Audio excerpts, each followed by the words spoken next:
Updates చూసుకుంటే విశాఖపట్నంలో జరుగుతున్న ఇండియా ఫుడ్ మ్యానుఫ్యాక్చరింగ్ సమ్మిట్లో ముఖ్యమంత్రి చంద్రబాబు నాయుడు పాల్గొన్నారు. ఈ సందర్భంగా ఆయన రాష్ట్రంలో ఫుడ్ ప్రాసెసింగ్ రంగంలో అపారమైన అవకాశాలు ఉన్నాయని తెలిపారు. దేశంలోని పండ్ల ఉత్పత్తుల్లో 25% ఏపీ నుంచే వస్తున్నాయని పేర్కొన్నారు. రాష్ట్రంలో ఇప్పటికే 9 ఫుడ్ ప్రాసెసింగ్ పార్కులు పనిచేస్తున్నాయని, ప్రతి అసెంబ్లీ నియోజకవర్గంలో ఒక ఎంఎస్ఎం పార్కును ఏర్పాటు చేయాలన్న దిశగా ప్రభుత్వం చర్యలు తీసుకుంటుందన్నారు. ఏపీలో 2.26 లక్షల హెక్టార్లలో ఆక్వాకల్చర్ సాగుతుందని, రైస్ బౌల్ ఆఫ్ ఇండియాగా ఆంధ్రప్రదేశ్కు గుర్తింపు వచ్చిందని సీఎం గుర్తు చేశారు. రాష్ట్ర రైతులకు లాభదాయక ధరలు వచ్చేలా అంతర్జాతీయంగా కొత్త మార్కెట్లను అన్వేషిస్తున్నామని చెప్పారు.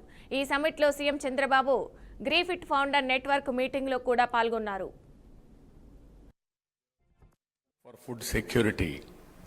Now no more carbohydrates people are eating. They are going protein and other nutritious food. This is where we are thinking. We wanted to go demand-driven agro-processing products, not only producers-driven. Earlier, we produce something, it will be taken. Today, what we are thinking globally, nationally, which are all having high demand, we wanted to go in that direction. Vikasit Bharat 2047, you are all aware, they have given very, very effective emphasis on food processing. I am very happy here. Already we are having some strengths.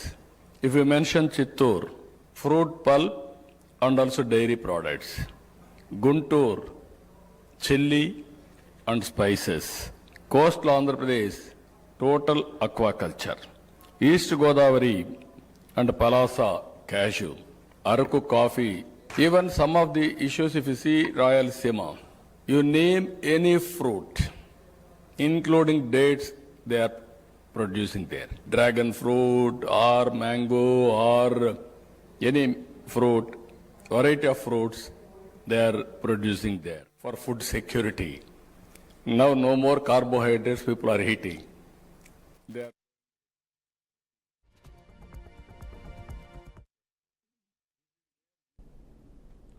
YCP అధినేత వైఎస్ జగన్ నివాసం ఉండడానికే Rushikonda palace ను కట్టారని AP deputy CM Pawan Kalyan సంచలన ఆరోపణలు చేశారు. Rishikonda tourism resort ను పవన్ కళ్యాణ్ సందర్శించారు. ఎమ్మెల్యేలతో కలిసి రిషికొండ భవనాలలో ఉన్న రూమ్లను, ఫర్నిచర్ను పరిశీలించారు. రిషికొండ భవనాలను ఎలా ఉపయోగించాలని ఏపీ ప్రభుత్వం ఆలోచిస్తుందని పవన్ అన్నారు. రిషికొండపై జగన్ మాఫియా దందాలు చేసిందని ఆరోపించారు. రిషికొండ టూరిజం రిసార్ట్ను తన స్వలాభం కోసం జగన్ వాడుకుంటున్నారని విమర్శించారు.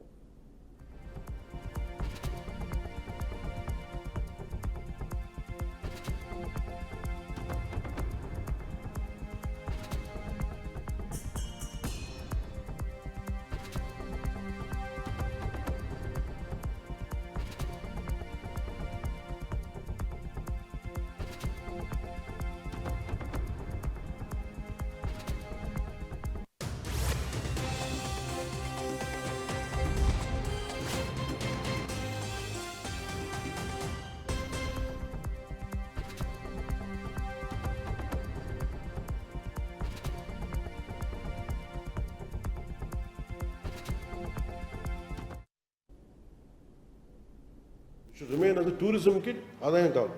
టూరిజం పెరగాలని టూరిజం దగ్గర ఇప్పుడు మనోహర్ గారు క్లీన్ చేయించండి అంటే నా దగ్గర ఫండ్స్ లేవన్నా అంటే మనోహర్ గారు చెప్పిందంటే మీకు ఏ లేదు, ముందు call for a contract, first దీన్ని ప్రైమరీ క్లీన్ చేయించాలి. ఫస్ట్ క్లీన్ చేయించడంతో పాటు మనం కూర్చోబెట్టి దీన్ని ఇన్కమ్ జనరేటింగ్గా కావాలి. ఇన్కమ్ జనరేటింగ్ సింపుల్ ఏంటంటే ఇది డెస్టినేషన్ వెడ్డింగ్ లేదంటే ఈ మైస్ ఈవెంట్స్కి సిటీ ఇట్ సెల్ఫ్ ఈజ్ అందరు రావడానికి ఉంది కాబట్టి ఈ మన మీటింగ్స్ను ఈ మీటింగ్స్ మైస్ అంటే meetings, incentives, conferences and exhibition.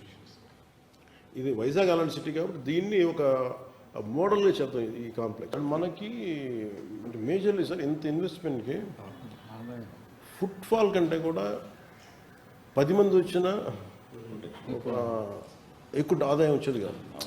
Footfall అంటే మనం అందుకని ఒకసారి మీరు అన్నీ ఒకసారి మనం ఎక్స్ప్లోర్ చేసి అంటే నా ఉద్దేశం ఏముందంటే ఒక ప్రైవేట్ పెట్టుబడిదారుడు 453 కోట్లు పెట్టుబడి పెడితే దాని మీద ఎంత ఆదాయం చేయాలని ప్రయత్నం చేస్తాడు, దానికి రెలవెంట్గా ఎత్తుదాం. Not from the government perspective. Government property అని ఉన్నది. It should remain as a tourism beach block. So 20,000 చదరపు అడుగులు కాదు, 20,000 చదరపు మీటర్లు. సో ఈ అన్నిటిని కలిపి 9.88 ఎకరాల రిషికొండ మీద నిర్మించింది. దీన్ని సిఆర్జెడ్ రూల్స్ వైలేట్ చేశారు, అనుమతులు మించి కొండను తవ్వేశారు, పర్యావరణం కూడా చాలా దారుణంగా దెబ్బతింది. నేషనల్ గ్రీన్ ట్రిబ్యునల్లో కూడా కేసులు వేశారు. కానీ ఆనరబుల్ సుప్రీంకోర్టు ఇంతకుముందు పడగొట్టిన హారికా హోటల్ స్థలంలోనే మాత్రమే నిర్మించమని చెప్పారు. వాళ్ళు ఎక్స్టెండ్ చేయమని చెప్పాలి. Supreme Court is very clear. But దాన్ని వైలేట్ చేశారు.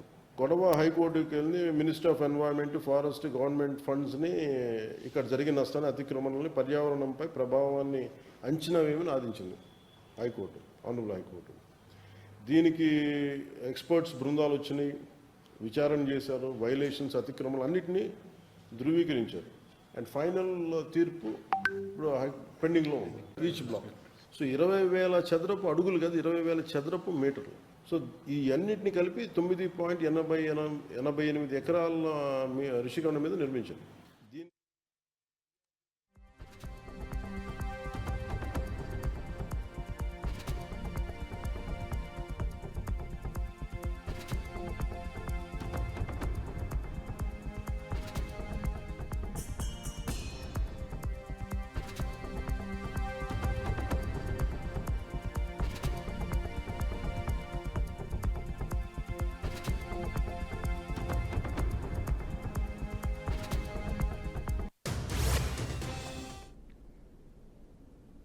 వైసీపీ నేత తాడిపత్రి మాజీ ఎమ్మెల్యే కేతిరెడ్డి పెద్దారెడ్డికి సర్వోన్నత న్యాయస్థానం సుప్రీంకోర్టులో భారీ ఊరట లభించింది. తాడిపత్రిలోకి ప్రవేశించేందుకు అనుమతిస్తూ సుప్రీంకోర్టు ఉత్తర్వులు జారీ చేసింది. ఈ విషయంలో గతంలో ఆంధ్రప్రదేశ్ హైకోర్టు ఇచ్చిన ఆదేశాలపై స్టే విధించింది. తనను తాడిపత్రిలోకి రాకుండా అడ్డుకుంటున్నారని ఆరోపిస్తూ కేతిరెడ్డి పెద్దారెడ్డి సుప్రీంకోర్టును ఆశ్రయించారు. ఈ పిటిషన్పై విచారణ జరిపిన ధర్మాసనం ఆయన వాదనలతో ఏకీభవించింది. వాదనలు విన్న ధర్మాసనం ఆసక్తికర వ్యాఖ్యలు చేసింది. మిమ్మల్ని మీ నియోజకవర్గంలోకి వెళ్లకుండా ఎవరు ఆపగలరు అని ప్రశ్నించింది. భద్రత విషయంలో ఆందోళన ఉంటే అవసరమైతే ప్రైవేట్ సెక్యూరిటీని ఏర్పాటు చేసుకోవాలని సూచించింది. అంతేకాకుండా కేతిరెడ్డి పెద్దారెడ్డి తాడిపత్రికి వెళ్లే సమయంలో ఆయనకు తగిన భద్రత కల్పించాలని రాష్ట్ర పోలీసులను సుప్రీంకోర్టు ఆదేశించింది.